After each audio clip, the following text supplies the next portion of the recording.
જો વિદ્યાર્થી મિત્રો ધોરણ 11 ચેપ્ટર નંબર 1 કાર્બનિક રસાયણના પાયાના સિદ્ધાંતોના અત્યાર સુધી જી નીટમાં પૂછાયેલા જે એમસીક્યુ છે એમાંથી નીટમાંથી જેટલા એમસીક્યુ હતા એના આપણે લેક્ચર બનાવી ચૂક્યા છીએ. જીનું પણ એક લેક્ચર બનાવ્યું છે. આજે એમાં 1 થી 26 પ્રશ્નો મેં ચલાવ્યા હતા.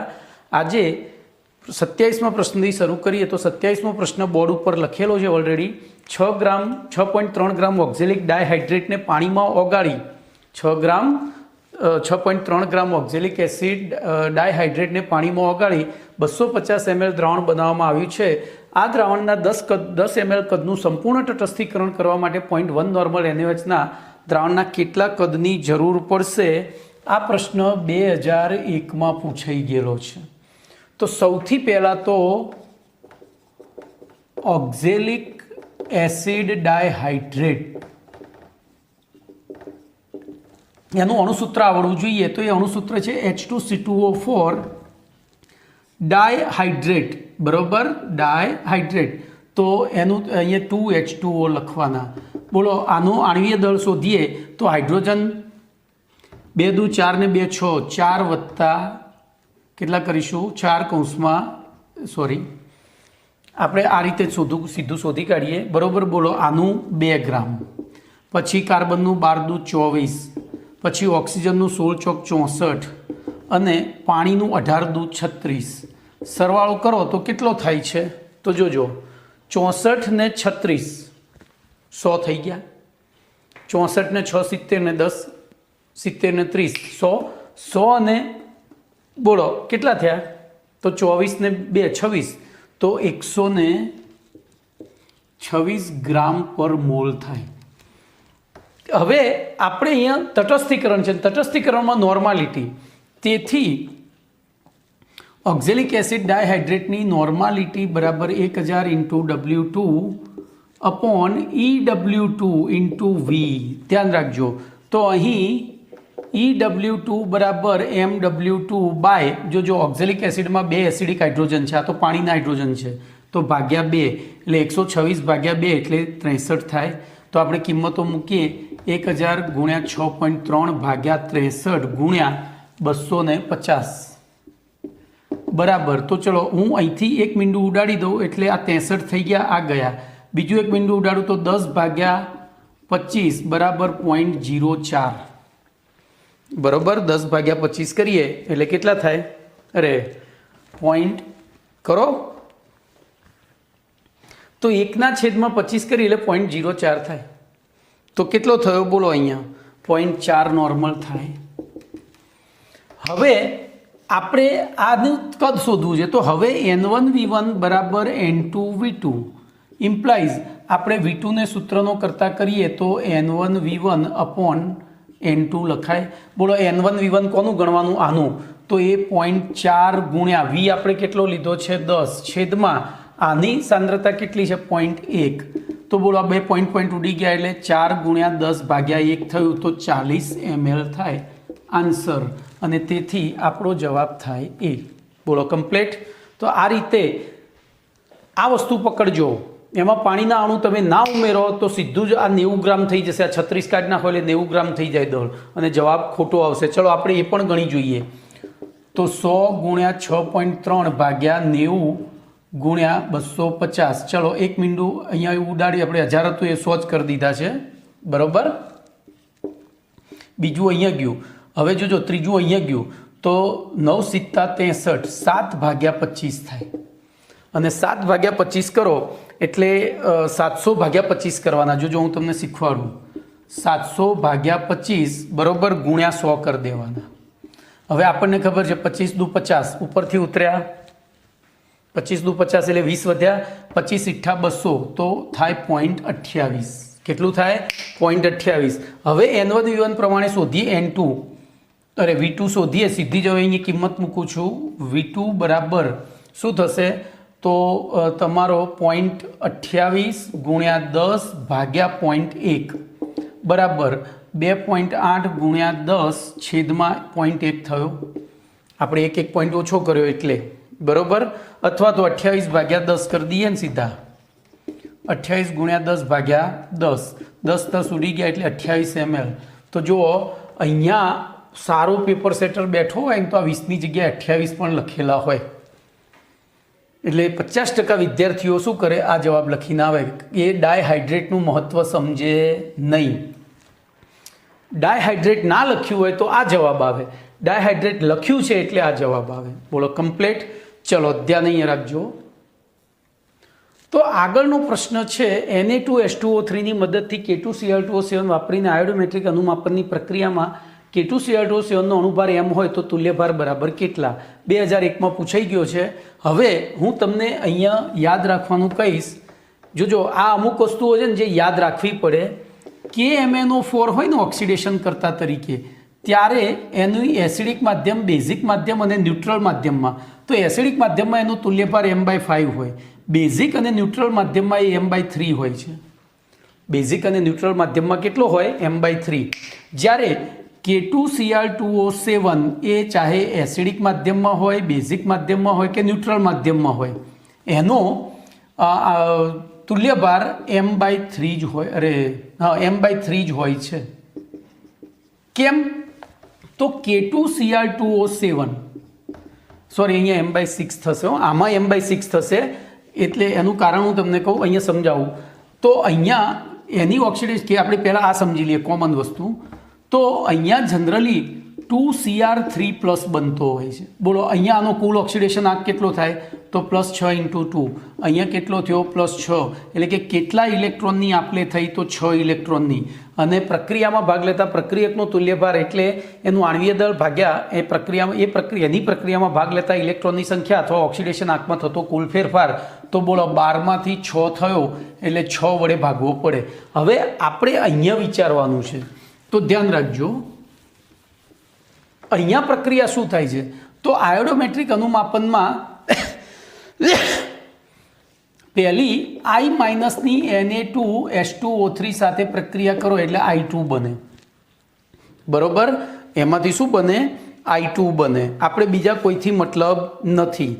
અને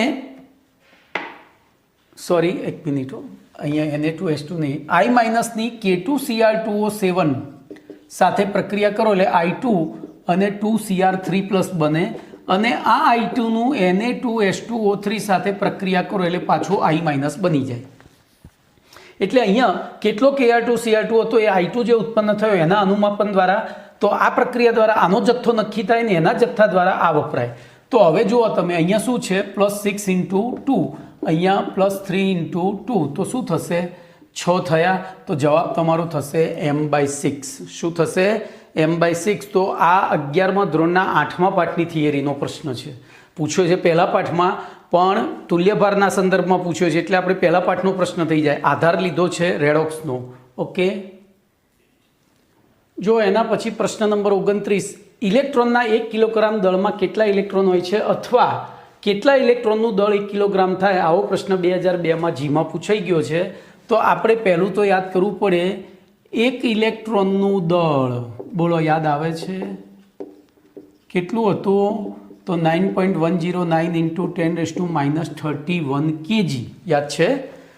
બીજા પાઠમાં આવ્યું હતું. જો આધાર આમાં બીજો પાઠ બનાવ્યો છે તો 31 kg આવ્યું હતું. તો આની ઉપરથી પદ મુકાય કે 9.109 × 10⁻31 kg બરાબર 1 ઇલેક્ટ્રોન. તો બોલો 1 kg બરાબર કેટલા? ઇમ્પ્લાઇઝ બોલો 1/9.109 × 10⁻31 બરોબર 1 kgમાં કેટલા? આવો જવાબ થાય. કમ્પ્લીટ. તો આ થઈ શેની સંખ્યા? તો ઇલેક્ટ્રોનની સંખ્યા થઈ. બોલો આવો ઓપ્શન છે ક્યાંય? નથી. આવો ઓપ્શન ક્યાંય નથી. તો એનો મતલબ આપણને મોલ સંખ્યા પૂછી છે. હવે પદ મુકાય 6.022 × 10⁻23 બરાબર 1 મોલ. તો 1/9.109 × 10⁻31 બરાબર કેટલા? ઇમ્પ્લાઇઝ બોલો આ છેદનાય છેદમાં છે એટલે ઉપર, એટલે પહેલું આમ નામ લખવું પડશે 1/9.109 × 10⁻31 અને છેદમાં પાછું શું લખવું પડશે? તો 6.022 ઇન્ટુ 10⁻23 તો બોલો આ 23માંથી આ ગયા એટલે -8 થઈ ગયા. 23 ને 8 31, 10 ની -8 એ ઉપર ગયા તો શું થયું? તો 10 ની +8 છેદમાં 9.109 ઇન્ટુ 6.022. બોલો આવો ઓપ્શન ક્યાંય દેખાય છે? તો આ રહ્યો જુઓ. તો જવાબ તમારો થાય ડી. શું થાય? તો આવી એકદમ ઝડપી ગણતરી કરવી પડે. તો આગળનો પ્રશ્ન નંબર 30 છે. નીચેના પૈકી કયા વિકલ્પમાં પરમાણુઓની સંખ્યા મહત્તમ હોય છે અથવા તો મહત્તમ છે? 2003માં પૂછાયો છે. જો તમે નોટિસ કરજો, આ પાઠમાંથી આવા પ્રશ્નો બહુ વખત પૂછાયા છે. વિકલ્પ બદલાયા હોય, બાકી પરમાણુ કે અણુઓની સંખ્યા સંબંધી પ્રશ્નો બહુ પૂછાયા છે. તો એના માટે આપણે શું કરવાનું? કશું કરવાનું નહીં. જે તે વિકલ્પની સામે જ એના મોલ શોધી કાઢવાના. બોલો, મોલ બરાબર દળ ભાગ્યા આણ્વીય દળ. આપણે અહીંયા ઉપર જ લખીશું.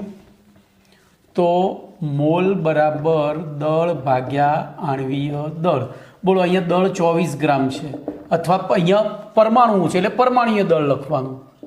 તો બોલો, એનું પરમાણ્વીય દળ 12 આપેલું છે એટલે 2. એવી રીતે અહીંયા 56 ભાગ્યા 56 એટલે કે 1. એવી રીતે અહીંયા 27 ભાગ્યા 27 એટલે કે 1. અને અહીંયા 108 ભાગ્યા 108. બરોબર. અહીંયા કદાચ એજી હશે. છેલ્લા વિકલ્પમાં લખવાની મારી ભૂલ છે. હા, એજી જ આવે. તો એ પણ 1. તો બોલો, સૌથી વધુ જથ્થો કયામાં થયો? એમાં 2 મોલ. આ બધા ઓછા થયા. તો આવા પણ એમસીક્યુ હોય, એકદમ સહેલા, પણ ઝડપથી ગણતરી કરી દેવાની. જો એના પછી પ્રશ્ન નંબર 31 આપ્યો છે. 0.2 મોલ CuNH3 Br અને 0.2 mall 0.2 mall CuNH3 Br SO4 ને મિશ્ર કરી મિશ્રણ X બનાવ્યું છે. હવે ધ્યાન રાખજો, આપણે અહીંથી જ ગણતરીની શરૂઆત કરીએ. તો મિશ્રણ Xમાં બોલો, બંને આપણે આને સંયોજન A કહીશું, આને B કહીશું. તો બોલો, સંયોજન A અને B બંનેના મોલ 0.0202 છે. કમ્પ્લેટ. બંનેના મોલ અનુક્રમે 0.0202 છે. બરોબર.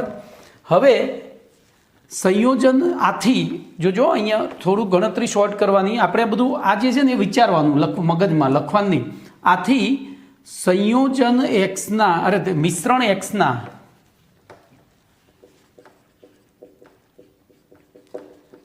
બે લીટર, જોજો એમાંથી 2 લીટર દ્રાવણ બનાવ્યું છે. 2 લીટર દ્રાવણમાં સંયોજન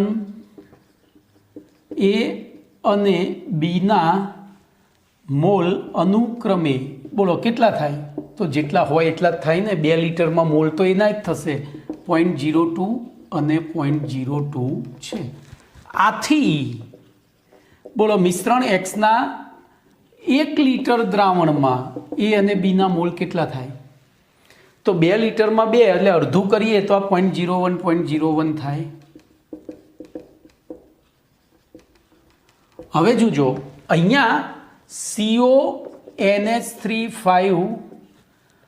SO4 Br અને CuNH3 Br SO4 આ બે વસ્તુ છે. બરોબર. આની આપણે પહેલી AgNO3 સાથે પ્રક્રિયા કરીએ છીએ અને આની બંનેની એટલે 2 ભેગા જ છે, પણ વારાફરતી 2ની સાથે પ્રક્રિયા કરીએ છીએ. આ 2 ભેગા છે BaCl2 સાથે. તો ધ્યાન રાખજો. હવે અહીંયા તમારે 12મા ધોરણમાં આવશે આ વસ્તુ. આને આ રીતના મોટા કૌંસમાં સંયોજન દર્શાવ્યું હોય તો એ સંકીર્ણ સંયોજન કહેવાય. અને સંકીર્ણ સંયોજનમાં કૌંસની અંદર જોડાયેલી સ્પીસીસ જે છે, કણો છે, સવર્ગ સહસંયોજક બંધથી જોડાયેલા હોય છે. એ પાણીમાં આયનીકરણ પામતા નથી. તો બોલો, આમાં આયનીકરણથી Br છૂટવું પડશે અને આમાં આયનીકરણથી SO4 છૂટવું પડશે. હવે આના મોલ જોજો, હું અહીંયા એરો નથી કરતો, ઇમ્પ્લાઇઝ કરું છું. બોલો, આના 1 લીટર દ્રાવણમાં મોલ 0.01 હતા, આના 0.01 હતા. તો અહીંયા બોલો Br માઇનસ ને અહીંયા SO4 -2 કેટલું પેદા થશે? 0.01. ખબર પડી? આના આ આખાના મોલ આટલા છે, તેમાં Br ને SO4 એટલા જ થશે. તો 0.01 થયા. અને એની પ્રક્રિયા આની AgNO3 સાથે થાય ત્યારે AgBr બને. અને એવી રીતે આની BaCl2 સાથે પ્રક્રિયા થાય ત્યારે BaSO4 બને. બરોબર. તો આપણે એક એજી સાથે એક બીઆર જોડાયો, એક બીએ સાથે એક SO4 જોડાયો, તો બોલો આ પણ 0.1 મોલ હોય, 0.01 તો 0.01 મોલ થાય. તો બોલો આપણો જવાબ શું થશે? 0.01 એટલે એ શું થશે? એ થાય. તો આ રીતે દાખલો ગણવાનો છે. આમાં કોઈ ગણતરી નથી, આ બધું મગજમાં વિચારવાનું છે. આ તો તમને ખબર પડે એ માટે મેં લખ્યું છે, બાકી આમ સીધું જ વિચારી લેવાય. આ રીતે વિચારાય કે 2 લીટરમાં 0.0202 છે, 1 લીટરમાં બંનેના 0.0101 થાય, અને 1 લીટરમાં જો 0.101 થાય તો બીઆર પણ 0.1 ને SO4 પણ 0.1. બીઆર AgNO3 સાથે જોડાઈ 0.1 હોય તો 0.1 મોલ AgBr બનાવે. તો અહીંયા સંયોજન બનશે AgBr, અહીંયા બનશે BaSO4. તો જો એવી રીતે SO4 પણ 0.01 હોય તો BaSO4 પણ 0.1 બને, તેથી 0.0101 જવાબ. આવું અડધી મિનિટમાં વિચારી લેવાય. ઓકે, ચલો એના પછી 32મો પ્રશ્ન છે, નીચેના પૈકી કઈ આયન કે અણુની જોડમાં બંને ધાતુઓ સૌથી ઊંચી ઓક્સિડેશન અવસ્થા દર્શાવે છે? હવે જો આ રેડોક્સ પ્રક્રિયા, રેડોક્સ પાઠ ઉપર આધારિત પ્રશ્ન છે. આમાં રેડોક્સ પાઠ, 12મા ધોરણનો 9મો સંકીર્ણ સંયોજનો પાઠ અને 11મા ધોરણનો પહેલો પાઠ, આટલું બધું ભેગું કર્યું છે. પણ આપણે એમાં ઓક્સિડેશન આંકના નિયમો પ્રમાણે જોઈએ તો Cnનો -1 × 6 પહેલી જ બાજુ ગયા તો +6, +6માંથી -3 ગયા એટલે અહીંયા +3 થયા. જોજો એવી રીતે અહીંયા પણ -1 × 6, તો આ થયા +3. બોલો અહીંયા ધાતુઓ કઈ છે? તો Fe અને CO. તો CO મહત્તમ 6 ઓક્સિડેશન અવસ્થા ધારણ કરી શકે છે, યાદ રાખજો. બરોબર. ચલો એવી રીતે અહીંયા શોધીએ તો -1 × 2, -2 × 2, તો આ +6 થાય. એવી રીતે -2 × 4, તો આ +7 થાય. તો જુઓ એવી રીતે અહીંયા -2 × 3 લખું તો આ +6 થાય. એવી રીતે આ -2 × 2 લખું તો આ +4 થાય. તો આપણે તો ધાતુની જ યાદ રાખવાની છે. એટલે -1 × 6 તો આ +3 થાય, અને આ -2 × 3 તો આ +6 થાય. હવે જુઓ કઈ બંને ધાતુઓ સૌથી ઊંચી ઓક્સિડેશન અવસ્થા ધરાવે છે. તો જો COની, તો અહીંયા CO ક્યાંય આ બે જ છે એટલે +3 ચલો નીકળી ગયા. Fe તો Fe પણ નથી. પછી Mn +4 +6 +7 એટલે આ મહત્તમ થઈ, અને Crની આ મહત્તમ છે. ખબર પડી? Crની હવે ઇલેક્ટ્રોન રચના આધારે વિચારાય તો Crની બાહ્યતમ કક્ષામાં 6 ઇલેક્ટ્રોન છે એટલે મહત્તમ 6 ઓક્સિડેશન આંક ધારણ કરી શકે. આની બાહ્યતમ કક્ષામાં 7 ઇલેક્ટ્રોન છે એટલે મહત્તમ 7 ધારણ કરી શકે. તેથી જવાબ બી થાય. બરોબર. તો આમાં પણ ઓક્સિડેશન આંક શોધીને જવાબ આપવાનો છે. જો એના પછી 33મો પ્રશ્ન છે, જે બે આપણને એવું કહે છે, સૂચક તરીકે ડાયફિનાઇલ એમાઇનનો ઉપયોગ કરી પોટેશિયમ ડાયક્રોમેટના દ્રાવણનું એસિડિક મોરના ક્ષારના દ્રાવણ સાથે અનુમાપન કરવામાં 1 મોલ ડાયક્રોમેટ અનુમાપન કરવા કેટલા મોલ મોરના ક્ષારની જરૂર પડશે? અહીંયા તમને ડિસ્ટ્રક્ટ બહુ કર્યા છે, બહુ ડિસ્ટ્રક્ટ કર્યા છે. બરોબર. તો આપણે શું કરીશું? આપણે ખાલી આ જો આનો સૂચક તરીકે ઉપયોગ છે એટલે સૂચક કોઈ કામ કરે નહીં, તો આપણે આ બેના સૂત્રો લખીએ. મોરના ક્ષાર, બરોબર. તો પોટેશિયમ ડાયક્રોમેટ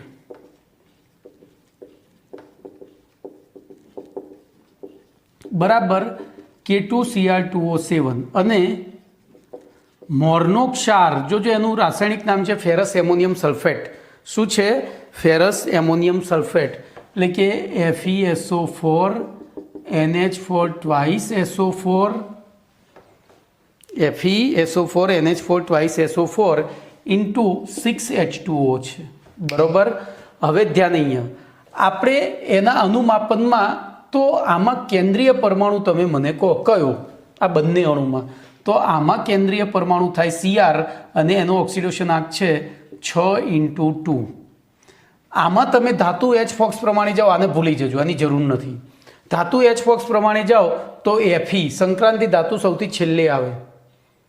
ધાતુ H-ફોક્સ અધાતુ, અને પછી એમાં સંક્રાંતિ ધાતુ ક્યાંય છે જ નહીં. તો જોજો આનો -2, આનો +1 × 2, આનો -2, તો બોલો આનો +2 થાય. કમ્પ્લેટ. હવે ધ્યાન રાખજો અહીંયા Cr ની મહત્તમ ઓક્સિડેશન અવસ્થા છે, અહીંયા Feની. તો Cr શું બનવા પ્રયત્ન કરશે? તો Cr3+. પણ અહીંયા Cr ની સંખ્યા 2 છે એટલે આપણે +3 × 2 લખવા પડે. હવે આ શું થયું? તો રિડક્શન. ધ્યાન રાખજો આ શું થયું? રિડક્શન. તો આનું ફરજિયાત શું થવું જોઈએ? તો અહીંયા Fe3+ બનવો જોઈએ, બરોબર. Fe3+, તો એનો ઓક્સિડેશન આ +3 છે, અહીંયા +2 છે. બોલો આ શું થયું? તો ઓક્સિડેશન. બોલો આમાં કેટલા ઇલેક્ટ્રોનનો ફેરફાર થયો? તો 1 ઇલેક્ટ્રોનનો. અહીંયા કેટલાનો થયો? ટોટલ ગણવાના હો. તો 6 દુ 12 ને 3 દુ 6 એટલે 6 ઇલેક્ટ્રોન. બોલો આ બેને સરખા કરવા હોય તો આને કેટલા વડે ગુણવું પડે? તો કે 3 વડે, 6 વડે. શેના વડે? 6 વડે. તો 1 મોલ K2Cr2O નું સંપૂર્ણ તટસ્થીકરણ કરવા કેટલા મોરના ક્ષારની જરૂર પડે? 6 મોલ. ખબર પડી? આવી રીતે ઝડપથી જવાબ લાવવો પડે. કશું જ ના જાણતા હોય તો જવાબ મળે. 11મા ધોરણનો ઉપયોગ કરીને તમે જવાબ લાવી શકો. GNET માટે 11મું ધોરણ બહુ મહત્વનું છે, આટલું યાદ રાખજો, બરોબર. GNET માટે 11મું ધોરણ બહુ જ મહત્વનું છે. જો આ 30 સુધી જે પ્રશ્નો આપણે 33 સુધી જે પ્રશ્નો ભણ્યા ને જી એડવાન્સમાં પૂછાયેલા હતા. હવે આ જી મેઇન્સના પ્રશ્નો શરૂ થયા, બરોબર. પેલા જી એડવાન્સના હતા, હવે જી મેઇન્સના શરૂ થયા આ 34થી. તો 34મો પ્રશ્ન 2002માં પૂછાયેલો છે. એક સંયોજનમાં CH અને N પરમાણુનું દળથી પ્રમાણ 9:1:3.5 અને તે સંયોજનનું આણ્વીય દળ 108 ગ્રામ પર મોલ હોય તો તે સંયોજનનું આણ્વીય સૂત્ર શોધો. હવે જો પહેલા પાઠની અંદર આપણે તટ પર સાગ અને સાપ છે એવા એક રીતથી દાખલો ગણ્યો હતો, બરોબર. પણ એમાં ટકા આપેલા હતા, અહીંયા પ્રમાણ આપેલું છે. તો અહીંયા એ રીત કામમાં નહીં આવે, તો અહીંયા લખીશું CH અને N પરમાણુનું દળથી પ્રમાણ બરાબર 9:1:3.5 છે. તેથી CH અને N પરમાણુનું બોલો મોલથી પ્રમાણ, તો આપણે આને મોલમાં ફેરવવા હોય તો આ દળ હતું એને મોલમાં ફેરવવા શું કરવું પડે? એના આણ્વીય દળ વડે અથવા તો પરમાણુઓ છે તો પરમાણ્વીય દળ વડે. તો 9 ભાગ્યા બોલો પહેલો છે કાર્બન, તો કાર્બનનું પરમાણ્વીય દળ 12 છે. પછી બીજો હાઇડ્રોજન છે તો હાઇડ્રોજનનું પરમાણ્વીય દળ 1 જ છે. અને ત્રીજું નાઇટ્રોજન છે તો નાઇટ્રોજનનું પરમાણ્વીય દળ 14 છે. તેથી મોલ પ્રમાણ બરાબર, ચલો આપણે છેદ ઉડાડીએ અહીંયા.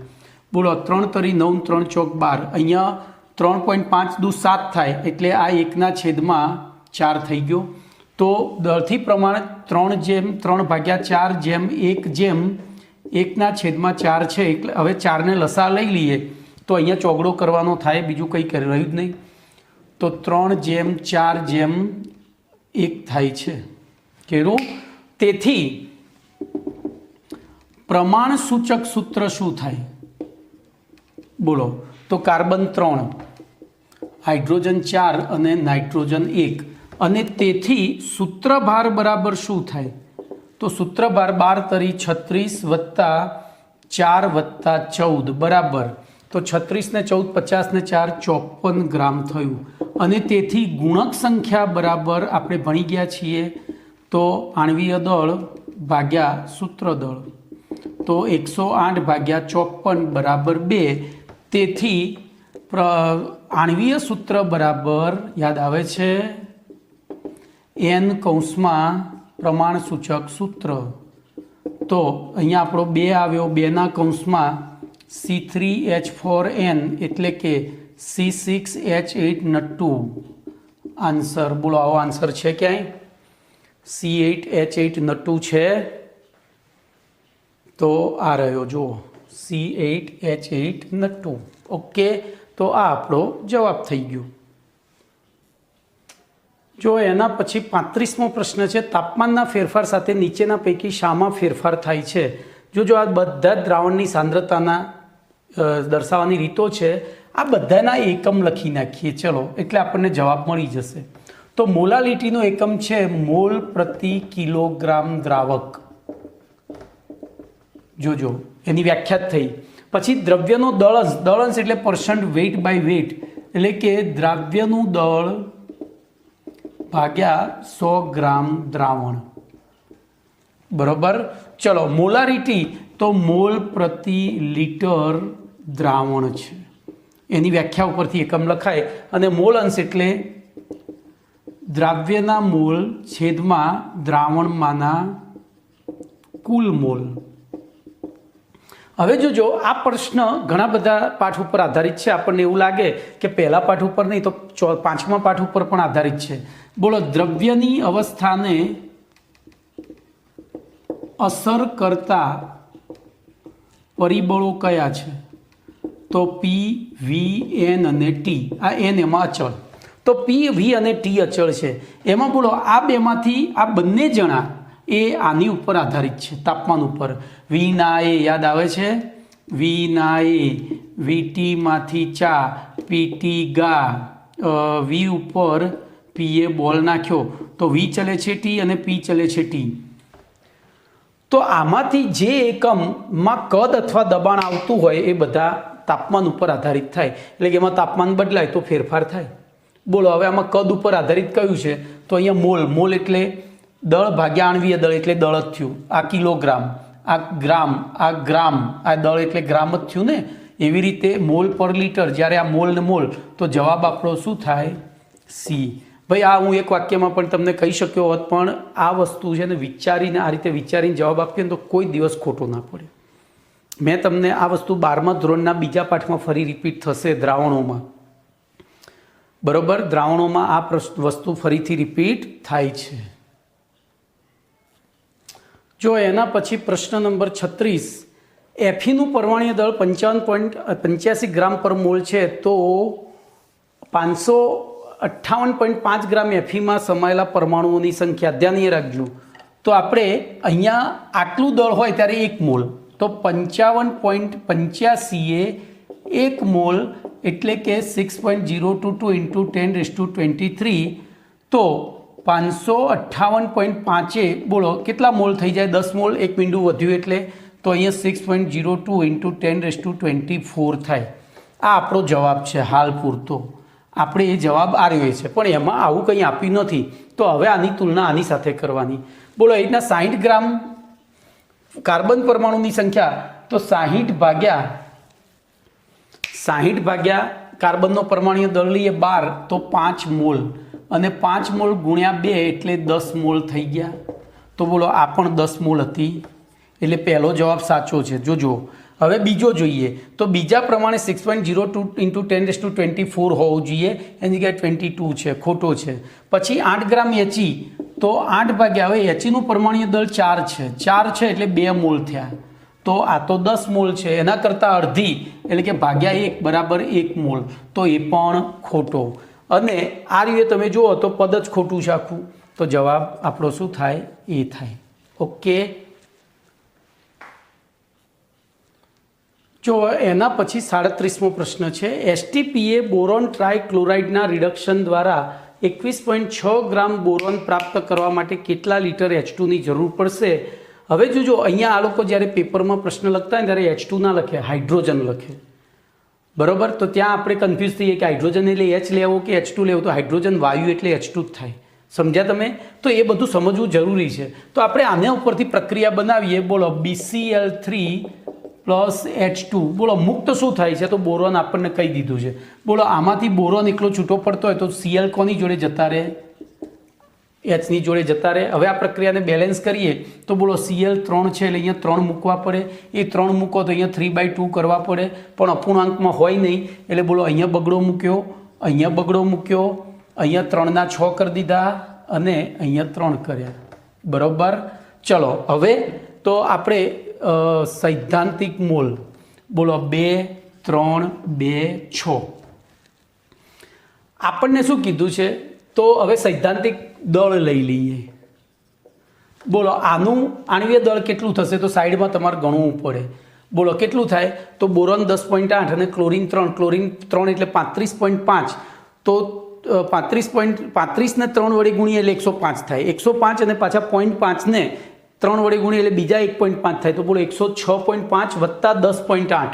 જો અહીંયા ધ્યાન રાખજો, આવું રફમાં કરી દેવાનું. 10.8 વત્તા 106.5. તો બોલો 8 ને 5 13નો તગડો વધી 1, તો 6 ને 1 7, 1 અને 1, તો 117.3 ગ્રામ થયું. કેટલું? એ 1 મોલનું થયું. તો 117.3 ગુણ્યા 2 કરી દેવાના. ચલો આ કેટલું થયું? તો હવે અહીંયા કદની જરૂર છે. તો અહીંયા 3 ગુણ્યા 22.4 લીટર કરવાના. આવી બુદ્ધિ દોડાવવાની અહીંયા લીટરની જરૂર છે. પછી પાછું અહીંયા દળની જરૂર છે. દળ તો આનું દળ કેટલું થશે તો 10.8 ગુણ્યા 2 એટલે 21.6 થાય. તો જવાબ દેખાય છે. હવે સીધો જ જવાબ દેખાય છે. બોલો 21.6 ગ્રામ બોરોન મેળવવા માટે કેટલો હાઇડ્રોજન જોઈએ? 22.4 ગુણ્યા 3 તો 22 તરી 66 વત્તા 4 તરી 12 1.2 એટલે 67.2 લીટર થાય. તો આપણી પાસે ઓપ્શન એ છે, જોઈ લો. ઓકે, તો જો એના પછી 38મો પ્રશ્ન છે. બેરિયમ હાઇડ્રોક્સાઇડના 25 ml દ્રાવણનું 0.1 મોલર હાઇડ્રોક્લોરિક એસિડના દ્રાવણ સાથે અનુમાપન કરતા અનુમાપક મૂલ્ય 35 ml મળે છે, તો બેરિયમ હાઇડ્રોક્સાઇડના દ્રાવણની મોલારિટી કેટલી? જોજો ભાઈ, આ દાખલો જેટલો મોલારિટી જેટલો સહેલો લાગે છે એટલો જ અઘરો છે. આમાં ભાષા અઘરી પસંદ કરી છે એટલે આપણે એને સહેલામાં ફેરવી દઈશું પહેલાં. તો ધ્યાન રાખજો, Baનું 25 ml દ્રાવણ, તો પહેલું આનું સૂત્ર લખી દઈએ. BaOH ના દ્રાવણનું કદ V બરાબર 25 ml. પછી હાઇડ્રોક્લોરિક એસિડના તો HClના દ્રાવણની મોલારિટી બરાબર 0.1, પરંતુ HClની બેઝિકતા જોજો અહીંયા 1 છે. તેથી જોજો અનુમાપન આવે ને ત્યારે આપણે નોર્માલિટીમાં જ વાત કરવાની, એટલું યાદ રાખજો. તેથી HClના દ્રાવણની નોર્માલિટી બરાબર 0.1. પછી આપણને આપ્યું છે અનુમાપક મૂલ્ય. તો અનુમાપક મૂલ્ય બરાબર કોનું કદ થશે? બોલો, BaOH કદ થશે કે HClનું? તો HClનું બરાબર HClનું ના દ્રાવણનું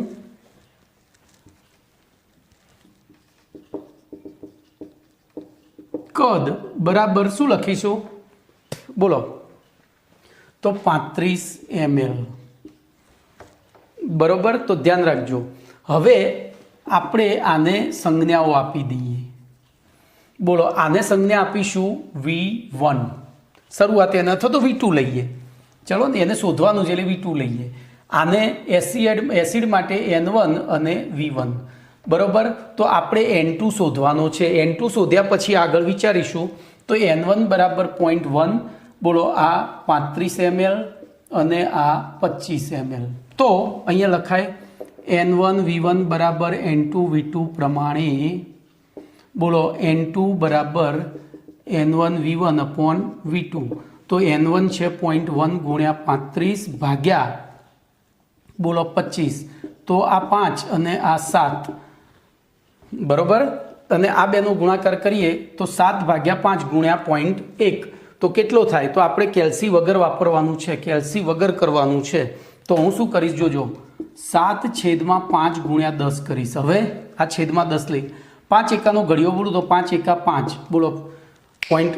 અને પછી ઉપરથી બગડો ઉતર્યો એટલે મીંડું ઉતર્યું. અહીંયા ધ્યાન રાખજો, આ બધું હવામાં ગણતરી કરવી પડે. 5 એકા 5 એટલે 2 વધ્યા, પણ અહીંયા 0 પછી પોઈન્ટ પછીનો ઉતાર્યો એટલે પોઈન્ટ વધી ગયો. તો 5 ચોક 20. બોલો, તો 1.4 થયા ભાગ્યા 10 બરાબર 0.14 નોર્મલ થાય. હવે ધ્યાન અહીંયા રાખજો. હવે BaOH એ ડાયએસિડિક બેઝ છે. ભાઈ આ કેવી ના ખબર પડે? તો એમાં OHની સંખ્યા હોય એના એટલા એસિડિક કહેવાય. H+ની સંખ્યા હોય એટલા મોનોબેઝિક. HCl મોનોબેઝિક છે, એમાં ડાયએસિડિક છે. તેથી તેની નોર્માલિટી બરાબર શું થાય? નોર્માલિટી બરાબર થાય 2 × મોલારિટી થાય છે.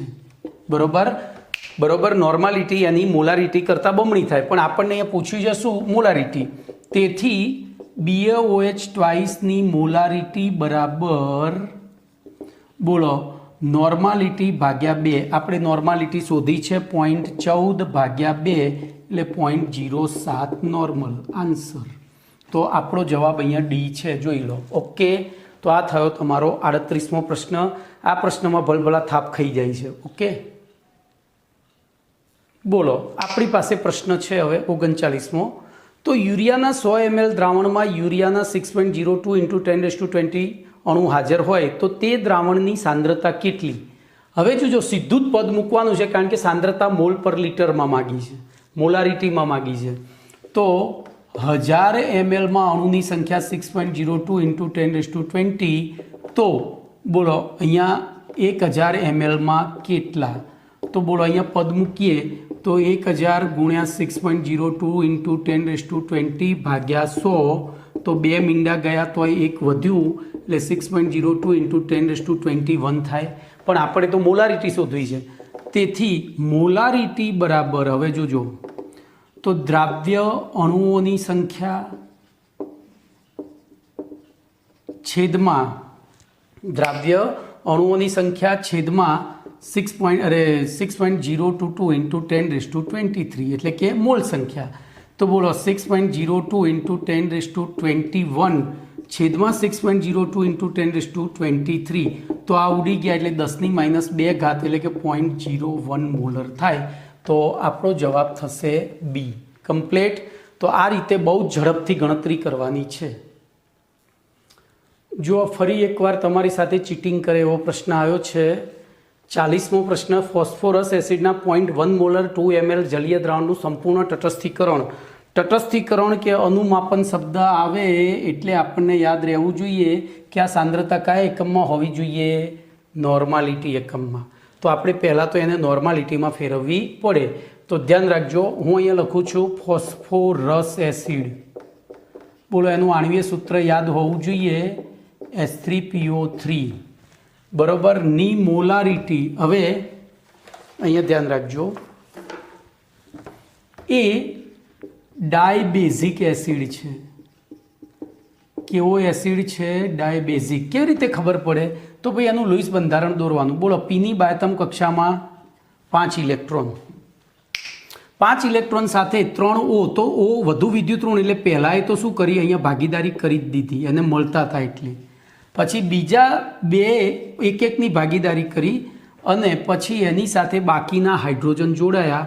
હવે તમારા મનમાં પ્રશ્ન થાય કે સાહેબ આવું ના થાય, તો પછી બોલો કેટલા H જોડાય? એક જ જોડાય. પણ આપણી પાસે H3 છે, એટલે 2 ઓક્સિજન 2 ઇલેક્ટ્રોનની ભાગીદારી નહીં કરે, એક જ કરશે. અને એ પ્રમાણે મેં તમને કહેલું છે કયો હાઇડ્રોજન એસિડિક હોય, તો જે બળદ સાથે જોડાયેલો હોય. તો આ 2 એસિડિક છે, આ એસિડિક નથી, એટલે ટોટલ એની બેઝિકતા કેટલી થઈ? 2, એટલે એને ડાયબેઝિક એસિડ છે. અને તેથી તેની નોર્માલિટી બરાબર 2 મોલારિટી થાય. આમ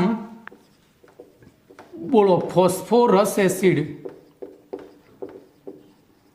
ની નોર્માલિટી N1 લખી દઉં છું, એને N1 લખી દઉં છું. નોર્માલિટી N1 બરાબર બોલો 0.1 ગુણ્યા 2 કરી દીધા, એટલે 0.2 નોર્મલ થઈ.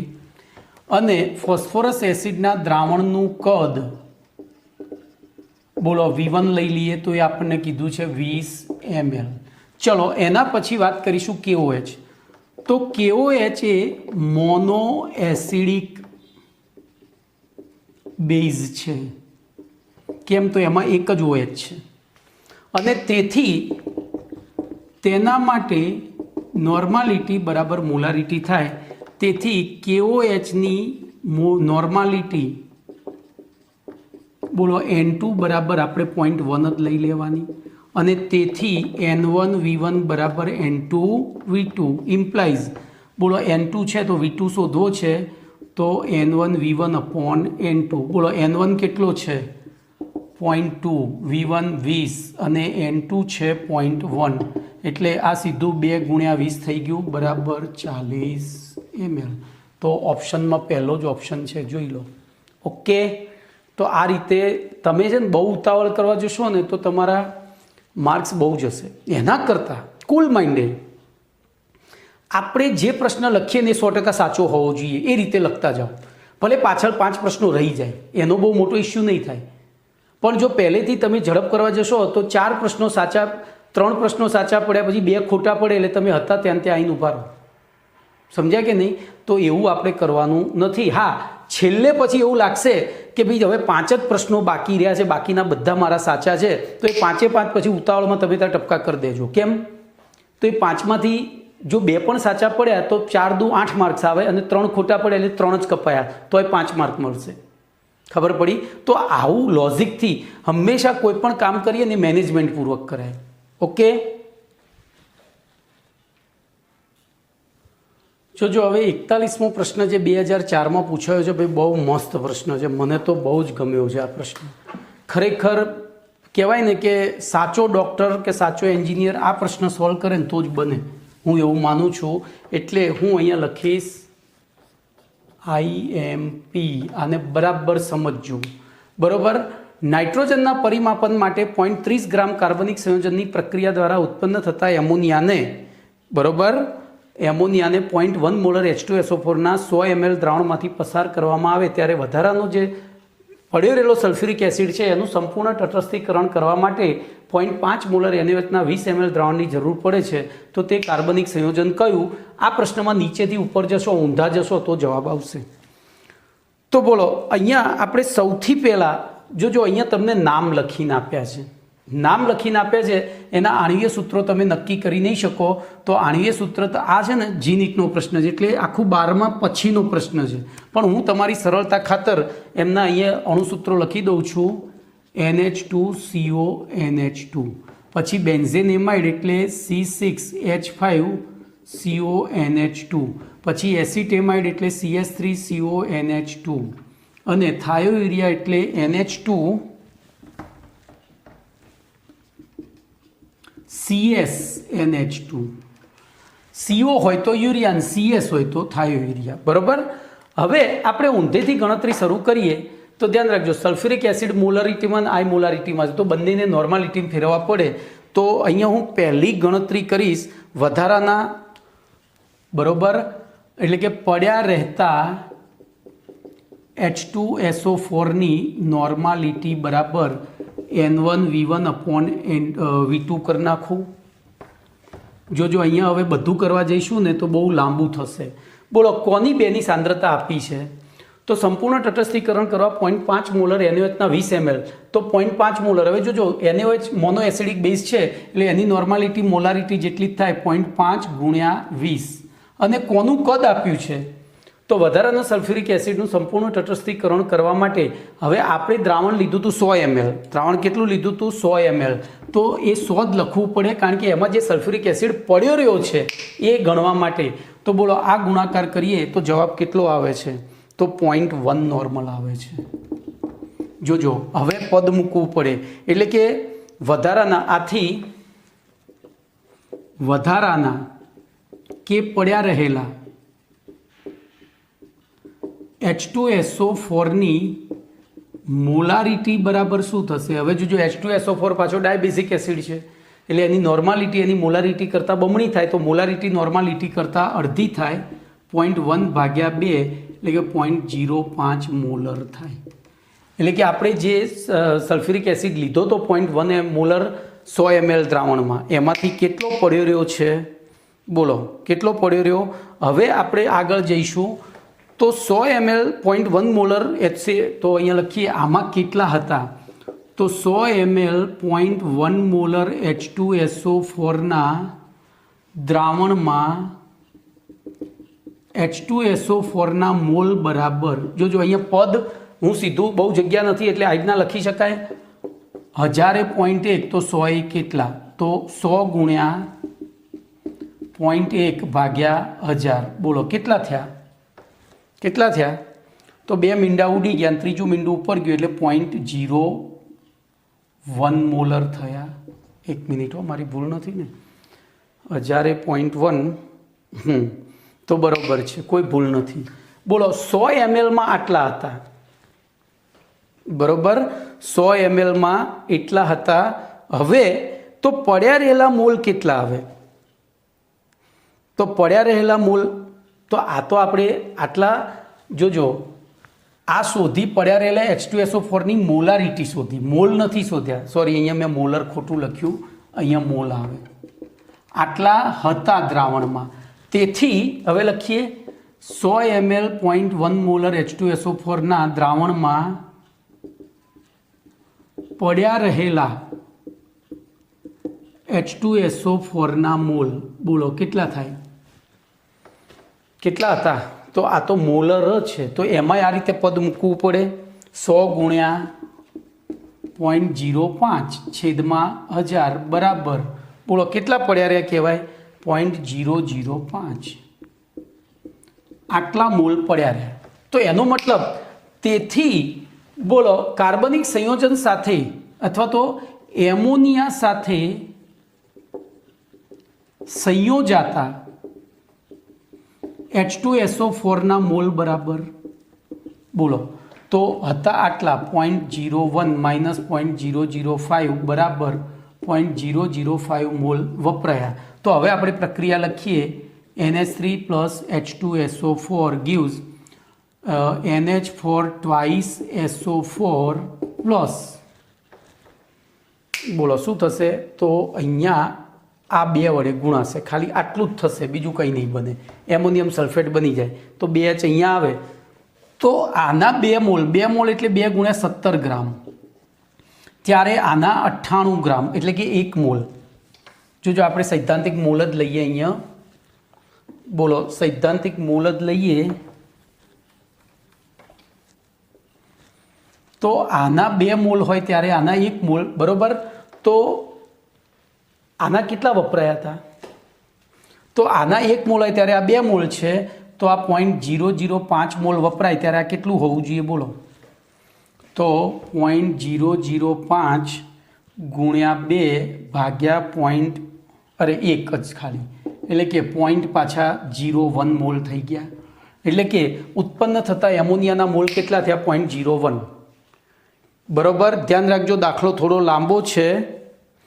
ઉત્પન્ન થતા એમોનિયાના મોલ કેટલા થઈ ગયા? 0.01. ઓકે. હવે તો એ 0.01 કેટલામાંથી ઉત્પન્ન થયા હતા? 30માંથી. તો 1 મોલ કેટલામાંથી ઉત્પન્ન થાય?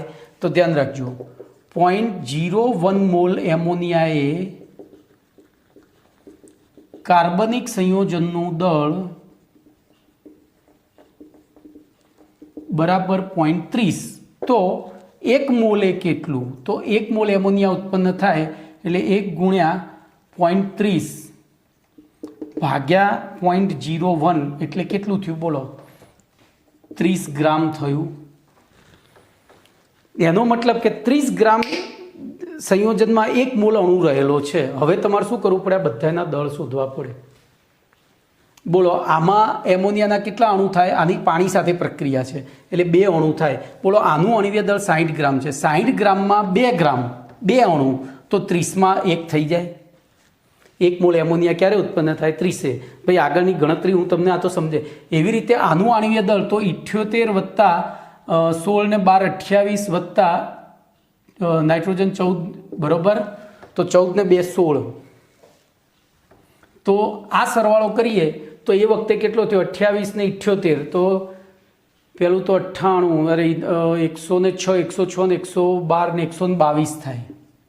એવી રીતે આ તો 15 વત્તા 28 વત્તા 16 બરોબર. તો 15 ને 16 31, 31 ને 8 39, 39 ને 20 59, અરે 49 59. અને આમાં પાછું તો ઓક્સિજનનો 8 બાદ કરી અરે 16 બાદ કરવાનો, સલ્ફરનો 32 એટલે બીજા 16 ઉમેરી દો તો 72 ગ્રામ થાય. તો અહીંયાથી તમારે હવે જાતે સીધું જ સ્ટેપ મૂકવાનું. 30 ગ્રામે 1 મોલ છે તો 60 ગ્રામે 2 મોલ એમોનિયા હોવા જોઈએ. તો આમાં 2 મોલ એમોનિયા 60 એ અહીંયા છે, અહીંયા 72 છે. તો જવાબ શું થાય? આ થાય. ખબર પડી? યુરિયા થાય.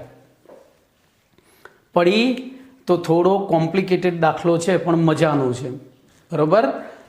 ઓકે, આવું અમુક અઘરા દાખલા આવી જાય. ઓકે, ચલો તો અહીંયા સુધી રાખીએ છીએ, બીજું નેક્સ્ટ ટાઈમ.